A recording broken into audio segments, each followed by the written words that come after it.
That's fine. Imposter syndrome. Imposter syndrome. Can we just start with it at the very basic level? So,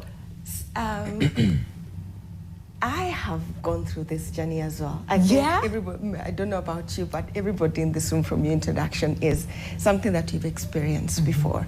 And my assessment of this conversation stems from the point of understanding truly what are the roots of this particular concept that we call imposter syndrome. In fact, even just calling it imposter in the first place or a syndrome in the first place is a problem in my books. In itself, Why? Because the moment you call it a syndrome, it sounds like it's a disease, like it is something that needs to be taken care of in a very structured, medical way and all of those things. Yet at the end of the day, it's a feeling.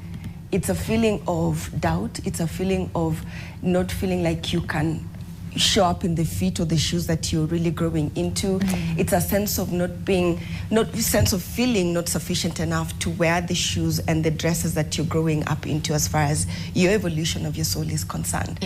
So when you really look at it at the basis of what that is, it's like feeling anxiety, it's like feeling joy, it's like feeling not enough, all of those things. But the moment you put it into a box, this is the identity that you're dealing with. At that point, it becomes a monster that feels too far from you, too far from achieving, too far from moving beyond. And now make it worse, you call it imposter. You know, when you say something as an imposter, you've already put it in a box that it's not real, it's pretentious, it's all of that and the other. Yes. The feeling itself might feel that way. You might feel like, you don't fit into this I don't fit into this room. I don't fit into conversing with people like this and that and the other. I don't fit into putting in my peppers for that role. But then there's also something else called audacity. Because at the end of the day, if you don't have the grace and the capacity to show up for yourself in ways that is needed, then that's where we need to have conversations from. So where does it stem from? Where does it come from? And I think that's something we want to discuss today, because I have danced in that space. But then there's beauty of having to dance in the space of understanding the things that is coming up from a place of understanding yourself. And from a place of complete identity of who you are. Not having an identity of who you are and having an identity of who you are completely dismantles how you get to deal with the concept of imposter syndrome.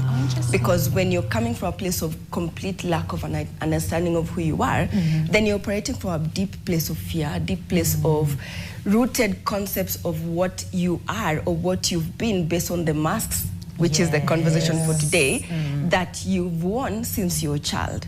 But then when you start to understand who you are, then you even shift the concept of what imposter syndrome is, because then at that particular point of view, it stops being something that minimizes who you are, and it starts to become a threshold of shifts. So you start to look at it like, okay, so the moment I'm feeling doubt about where I'm going somewhere. I'm moving into something. I'm opening into a new level of being, because the truth is, having that minimal experience of yourself is based on how you've been able to grow up. It's based on how you've been shaped. It's based on the stories you've been hearing. So that sound in your head that tells you, put your butt down. There's nowhere you're going. Let me tell you, did you see the way Cleophas knows this better than you? Did you see Winnie the way she looked today? You do you even have a coin to buy the things that would make you look like that? Keep quiet. Grown-ups are talking. So when that voice is speaking, and it's speaking from a place of wounding, you tend to do this, and your shoulders go this way, and you start to become small. But when that voice comes and you have an understanding of self, you're like, you sit down, let me show you today. Let me show you who I am. Or you think that is who I used to be. Just be sitting and wondering, how do you realize that you actually have it? How do you recognize it? How do you see it? When do you see it? How can you do that? Chebet. Okay, so I'm going to give an example of the time when I was shifting from the work that I used to do before, because I was in marketing and I was in tech companies. I used to work for Google right before I started doing the work I'm doing now. So in that particular period of time, imagine shifting from, working with systems and apps and products and things like that, and then shifting to start working with people. So a part of my brain goes, hi. Hi. who the hell do you think you are to be changing people's lives? And we just keep quiet. Keep easy. These are jobs for people who have gone to school for 15, 20 years to study medicine. They have doctorates, PhDs, and all of that. You know, people who, who are you? And I remember the best thing, because I was in a really interesting phase of my life that allowed me to be able to sit and introspect. Because even introspection has positive and negative ways of introspecting. The negative one is now that voice that is constantly screaming in your head. And then the positive one is when you're actually able to sit and assess what you're experiencing and see yourself through that particular space you're in. So my brain would go crazy. And the only thing I would be like, you know what? You're actually right. You're right, because who the hell do you think I am, Chebet? But this is also an opportunity for me to prove to myself who I am. And the best ways for me to do that was, first I go get certified, I go to school. Then I start to look for proofs of, did I manage to actually achieve the things that I said that I have capacity to do or not? So I go back into my own history, my mind, and I'm like, okay, so what are the chances that I've actually been able to do this in my past, so that I can have proof of, there's this that I've been able to do, and then there's also this that you're screaming in my head that I haven't. So I can start to minimize that voice by actually showing it the proof of the things that I've been able to achieve. But how do you know that you have it? Any single human being who's gone through life as, I'll give examples of people who probably be hit about this, and maybe Cleophas can also fine tune on this, is people coming from minority groups, people coming, in fact, when they started studying imposter syndrome as a word, they started studying it through women, high achieving women, for example.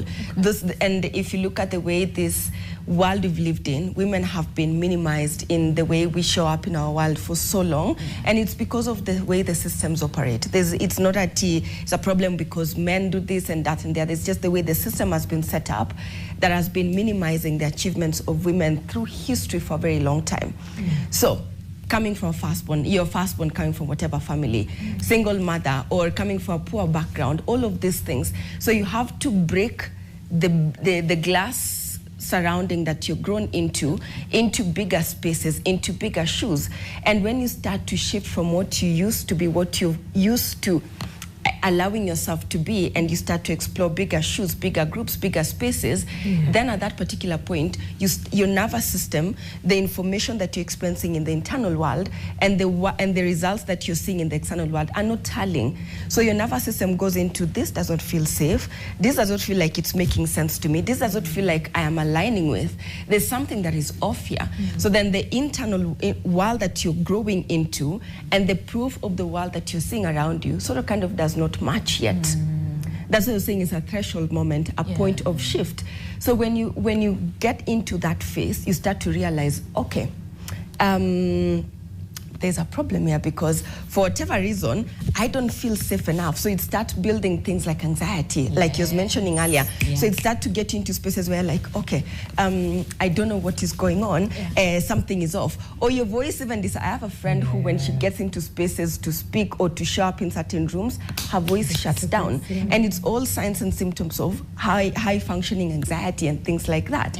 And then now, the worst part about this is, when you push yourself in spaces where, like this, your body is saying no to things, but you're moving, you quickly run into spaces of burnout, you quickly run into spaces of depression, you quickly run into spaces of severe anxiety, because you're not really listening to what the body is saying, because the body is telling you there's something off about, I don't feel safe walking in this space that you're moving me into.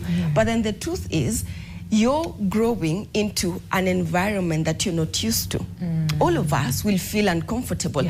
But let me ask you, how many times do you see a child who's going from crawling to walking, and then we are saying that child has imposter syndrome because they don't know how to walk? No. We never say that. But why do we put measures and boxes about how we experience life when you're growing from one box to the next, to the next? Are we meant to stay in one box forever, or are we meant to evolve beyond the boxes we are in? So when we start to put them into boxes, into certain spaces, and that's one of my pet peeves, to be honest, in life. All these boxes that you have about, I don't enjoy them, because then It limits you into growing beyond what that box says that you should be. You could be your type A personality, type B, or whatever. So when you start to explore, or for example, you're somebody who keeps quiet. What is that word? Remind me.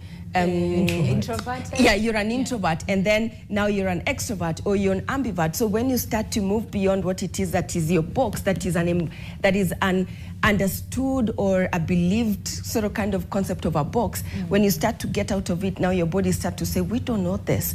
We are comfortable being small. We are comfortable not speaking. We are comfortable not sharing our truth. So at the end of the day, it's a complete fight between your truth and the truth that you've believed about what it is that you are, which is now the mask, which is now the stories. So there is the actual truth of what your soul wanted to express, and then there is the stories that the society has made you believe about what it feels like. And it comes from a lot of this upbringing that we see, that we experience, and even beyond upbringing. Maybe it's now you're growing, you're in a certain role, for example, and you're shifting so from being a manager to a director, and then you're still behaving like a manager and you're a director.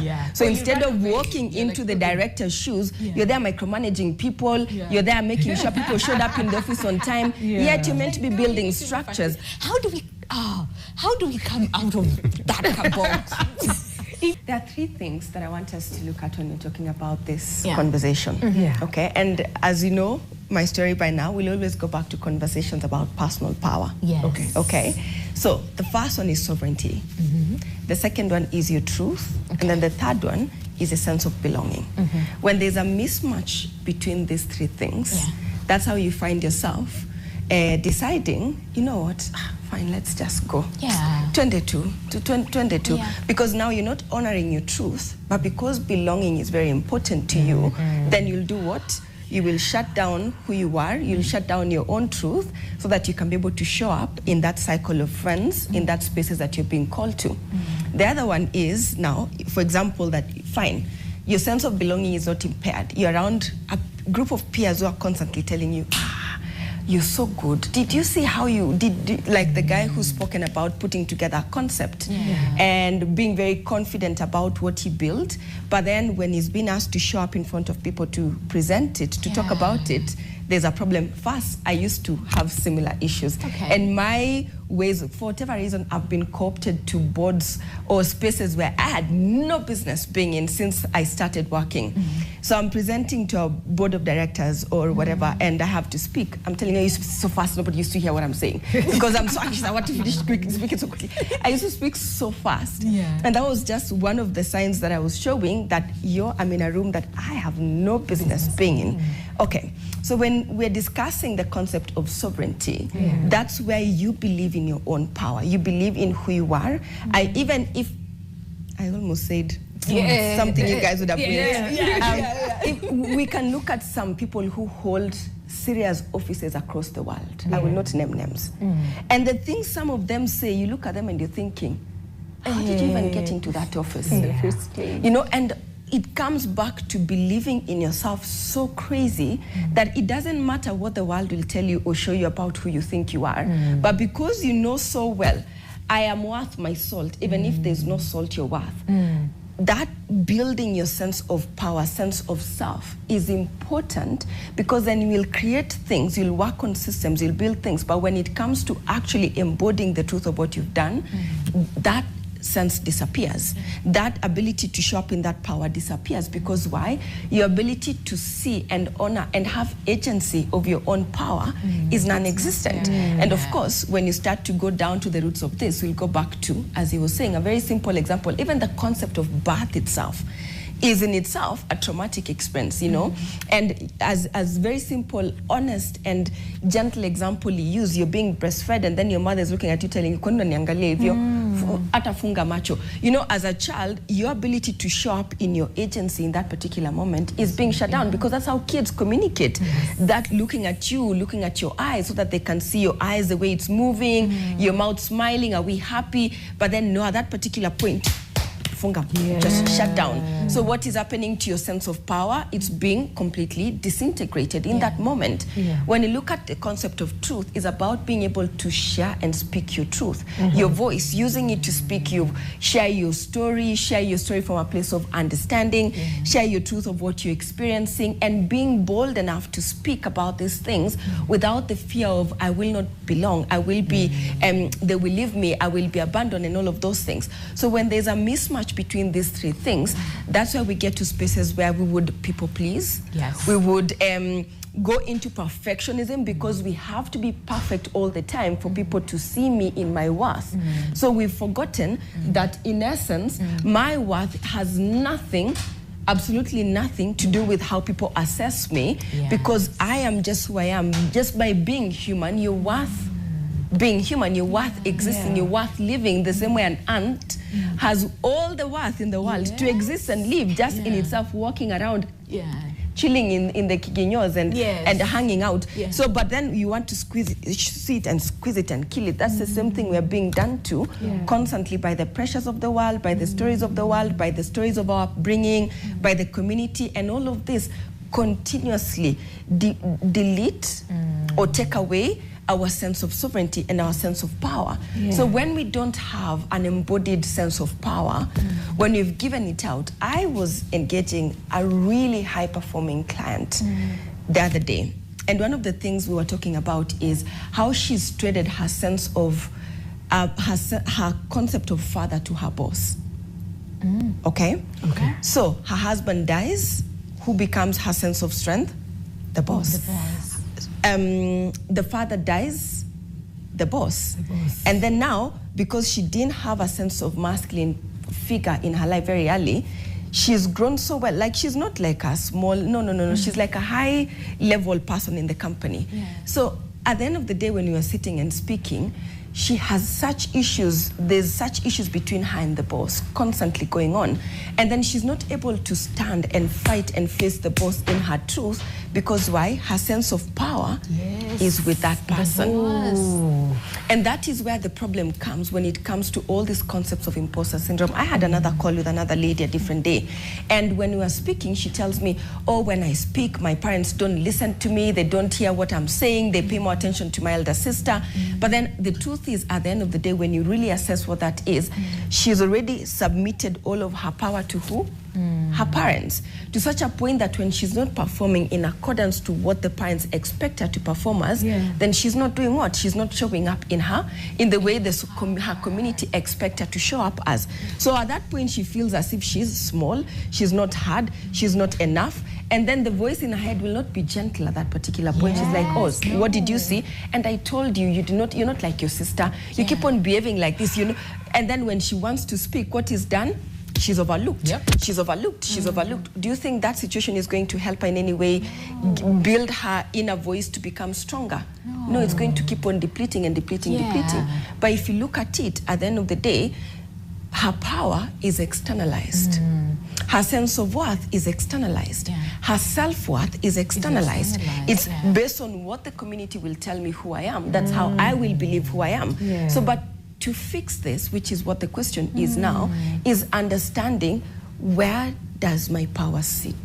How do we even know how much power we hold? What are some of the tangible things, basic things that ukiwa nyumbani, you can start to do by yourself to be able to walk that journey, to be able to build your confidence, to negate all these thoughts probably that you've been thinking about as you grow up? You asked, how do we even know our power? How do we even fix it, you know? So personal power is a balance between, before I even answer balance between, they say we are human what? Beings. Exactly. Human being. We are so doing, we are constantly human doing than we are ever human being. That's where the problem just starts. It's in the name. We're meant to be being. And because we don't know how to be, then we don't know how to sit with, embody the aspects of ourselves that are not performative. The culture we live in, supports, promotes, what are the other words? Just encourages doing. than there is being. And when you learn to sit in the beingness of things, that's when you start to actually recognize your effort. You start to recognize the work you're doing. You start to embody the things you're doing. You start to feel comfortable in your success. Because unless you allow yourself your circle of confidence or your window of tolerance, unless you allow yourself to widen that space where you can sit in the space of comfort, sit in the space of success, you'll always just be wanting to meet that next target, next target. And it will become so impossible to actually recognize, you know what, I've actually done this much. I can say, congratulations, Chebet. This is good. I have a client, and I used to be this client. People write you, one day somebody wrote an email to tell her how good she had been to them. She started reading that email, she cried. She started reading it again, she cried. She took 2 or 3 weeks to even process what was being sitting to receive that email. So what exactly is the challenge between our ability to do and be is because we don't have a balance between how we show up in our masculine and feminine power. So because we don't have this balance, we are constantly actively achieving, moving, doing things to try and prove to ourselves that you're worth being human. And yet it should be the other way around. It should be the other way around. It's from the state of being that you should be able to do, and not from the state of doing that you should be able to be. Now, the goal here is to find a balance between these two aspects. So how do we find the balance between these two aspects? It starts, and I love the way he said that he listens and notices where is the root of this person's issue. Is it childhood? Is it belief system? Is it the state of, there's something you said when you're starting earlier, that there's somebody who's so wise but then their heart is closed. I don't see in my books how somebody can be wise and have a closed heart, because that's the other state. Unless your heart is open, the concept of wisdom is not embodied. That's intellectualized. It's an intellectualized understanding of concepts, but it's not an embodied understanding of things. So we are being asked at this point in time to come to a place where we can allow ourselves to both be and also do.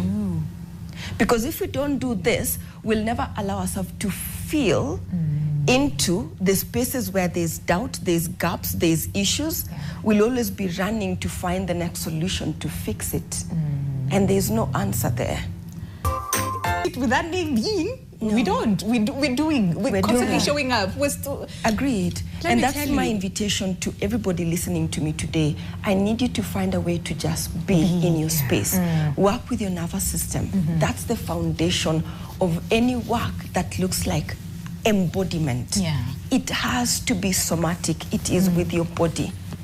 Unless you do that, every story that you've ever experienced is encoded in every cell of your body. So you might achieve, because our brains are geared towards problem solving. So if you're in a space of aeronautic engineering, for example, and you need to figure out the calculation to enable this, the turbulence of this flight to sit, you will do that math very well, because that is how you survive. In that space is where you survive. But when you have to come speak about that survival, you shut down, because we don't have that capacity. Wow. Where do we draw the line between arrogance and knowing self and knowing your abilities and knowing what you can do? Take, for instance, say someone says, "But you look so nice today." And then you say, "I know." Some people will be like, "They're very arrogant." No, I know I look good. I think it's their problem. You know? So then how do we balance that? But then also, again, just to contribute to how do we stay on course? How do we stay on course? The first step is acceptance. Accept that you have a problem. Accept that there's a challenge. And there's this concept, I don't know how clear of us will feel about this, but there's this concept I strongly believe, that what you've learned, you cannot unlearn. I'll give examples. If you've ever been depressed, it doesn't go away. You learn to manage it very well. You learn to see the symptoms when they start to come up, and you realize that you're going downhill, and you pick yourself up. And you do that over and over and over until that sense disappears. Okay. It doesn't like completely go away, but it's somewhere in, but the voice of that feeling is not here. It is down there. That's like a virus. It doesn't go away. It's just dormant. That's the thing about our systems. What we learn with, not our systems, energy cannot be destroyed, and that is energy. Okay. If you see it from the scientific point of view, energy cannot be destroyed, but it can what? It can be transmuted, it can be shifted, it can be changed. Every emotion is energy in motion. So even this sense of imposter syndrome, it doesn't go away completely, it doesn't disappear. But what happens is your voice of truth, your authentic voice becomes louder than the voice of perfectionism or that imposter voice. Okay. So at that point, as you build on self-talk, you start to get into spaces where your own authenticity speaks louder than your own fears. Then at that point, you have conquered whatever it is that was an inner monster that existed. But then this is also the other thing I want us to notice is this. This voice, as beautifully as Miriam said it, there is nothing underneath the sun that is bad. It was all created by God. So there is a serious purpose as to why we have that voice. And the moment you start accepting that voice, while it is not something I want to hear, there is a truth it is saying. It might not be the truth, but there is a truth. And that a truth means there's a root underneath that story that is very true, that if I look at that root, I will pay attention to where this voice is being so loud from and deal with it. I'll give you a very gentle example. You meet a madman in the street, akutukane. You respond to that person. How long will you guys be arguing? Yeah, forever. We'll be there. Right? But if you meet that madman and they abuse you and you say thank you and you just look at them and be like, oh, okay, I hear you. How long will that person be mad at you or speaking to you? No, leave madman, your boss. Your boss screams at your face and you want to argue. How long will that argument last? But if your boss is screaming at your face and you look at them and you're like, you know what? I hear you. I understand. That will be done. How long will that conversation go? You've taken what? Your power back. And that's my invitation to everybody. Accept what your brain is telling you as stories. First be like, you know what? Sawa. Okay. I'm no nonsense. I am not enough. But where did this come from? When did I learn to believe this to be true? Be curious. That's the next thing, because being demands curiosity. Be curious. Ask yourself, when did I learn this as a truth? Because it's a truth. Your brain is repeating it to you over and over and over. There's something Miriam said about being in our limbic brain for so long that we forgot to be in our prefrontal. And actually the prefrontal we are the only animals, other than dolphins, which other ones have prefrontal, that actually have the capacity to actually think. And notice as we are thinking. That's the power of the prefrontal cortex. But that demands being present. But the concept of presence is something so foreign to so many of us that we don't know how to be present. So first, accept. And then secondly, once you've accepted, inquire, ask yourself, when did I learn to believe this to be true? It will send you back to the root of where that story is.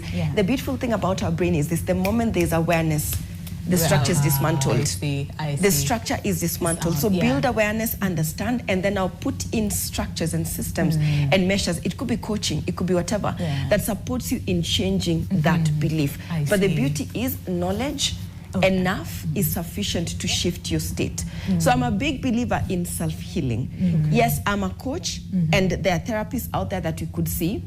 But if you don't have that capacity and resources, I promise you, you can do this if you truly believe that you have the capacity to do it. Chebet, thank you so much. This was a lovely day. My name is Winnie Lubembe. Learned a lot, and we'll see you tomorrow right here on Your World. I am Mikali Mary. See you tomorrow. Goodbye.